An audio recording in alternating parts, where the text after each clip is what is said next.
Olá, como foi seu dia hoje? Vamos a mais uma lição da série Famílias da Bíblia e hoje no capítulo 7, o tema O Dilúvio. A partir do verso 1 diz: Depois o Senhor Deus disse a Noé: Entre na barca, você e toda a sua família, pois eu tenho visto que você é a única pessoa que faz o que é certo.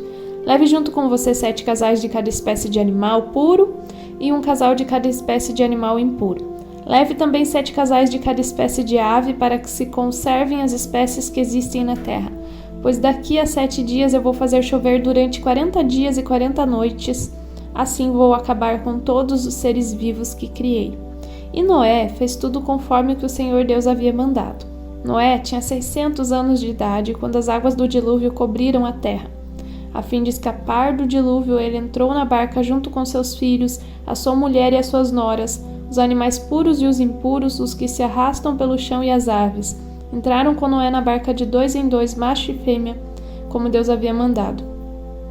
7 dias depois, as águas do dilúvio começaram a cobrir a terra. Nesse tempo, Noé tinha 600 anos. No dia 17 do segundo mês, se arrebentaram todas as fontes do grande mar. E foram abertas as janelas do céu e caiu chuva sobre a terra durante 40 dias e 40 noites. Nesse mesmo dia, Noé e a sua mulher entraram na barca junto com seus filhos Sem, Cã e Jafé e suas mulheres. Com eles entraram os animais de todas as espécies, os domésticos e os selvagens, os que se arrastam pelo chão e as aves. Todos os animais entraram com Noé na barca, de 2 em 2. Entraram machos e fêmeas de cada espécie, de acordo com o que Deus havia mandado Noé fazer. Aí o Senhor fechou a porta da barca. O dilúvio durou 40 dias. A água subiu e levantou a barca e ela começou a boiar. A água foi subindo e a barca continuou a boiar. A água subiu tanto que cobriu todas as montanhas mais altas da terra e depois ainda subiu mais 7 metros. Morreram todos os seres vivos que haviam na terra. Isso é, as aves, os animais domésticos, os animais selvagens, os animais que se arrastam pelo chão e os seres humanos. Morreu tudo o que havia na terra, tudo que tinha vida e respirava. Somente Noé e os que estavam com ele na barca ficaram vivos. O resto foi destruído. Isso é, os seres humanos, os animais domésticos, os animais selvagens e os que se arrastam pelo chão, e as aves. Só 150 dias depois é que a água começou a baixar. Eu quero refletir com você aqui sobre algo muito interessante, que não é o tema principal, do dilúvio, mas que é muito importante. O que aconteceu? Noé era um homem correto, que buscava a Deus, que servia a Deus, e aqui diz que Deus escolheu apenas ele para salvar dentre toda a humanidade, nesse momento. E então a família dele é salva junto com ele. E o que eu quero enfatizar para você é o quanto um homem de Deus é capaz de salvar a própria família. Quanto uma mulher de Deus também é capaz de salvar a própria família. Uma pessoa que está firmada em Deus garante para sua família também esse cuidado. Eu não estou falando que só porque o pai ou a mãe são salvos, os filhos também são salvos. A salvação é pessoal. Mas você consegue ver o quanto essa influência é forte? Aqui não diz se os filhos de Noé, Deus gostava deles ou não, se eles eram bons, se a mulher dele era correta. Só diz que ele era. Mas Deus salvou eles por conta de Noé.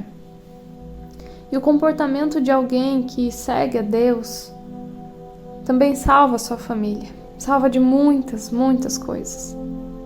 Não significa que os filhos de alguém que é cristão jamais vão pecar, jamais vão errar.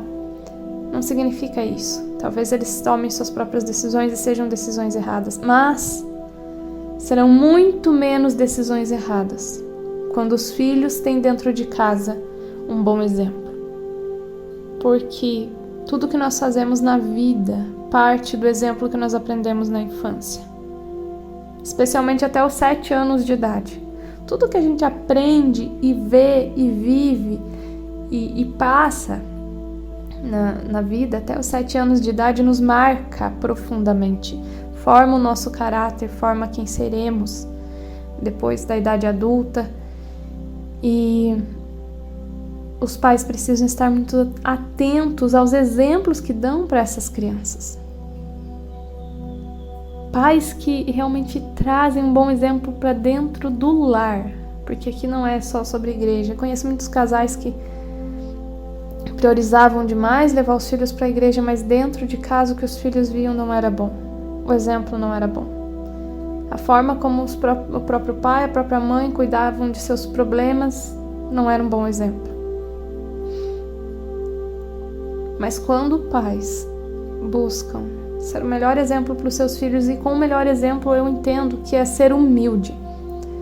O melhor tipo de pai, de mãe, é aquele pai e mãe que diz para os filhos, que assume os seus erros, que não fica escondendo os seus erros dos filhos e que não finge que são perfeitos. Porque ninguém é perfeito. O melhor exemplo que se pode dar a um filho é o exemplo do arrependimento, falando para a criança: olha, a mamãe errou, a mamãe fez errado, a mamãe está arrependida.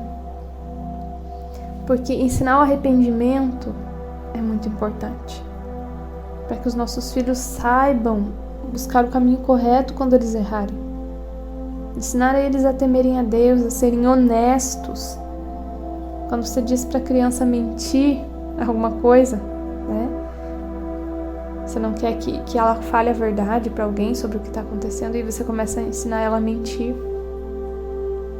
Ela vai aprender a mentir. Quando ela vê a mãe mentindo para o pai,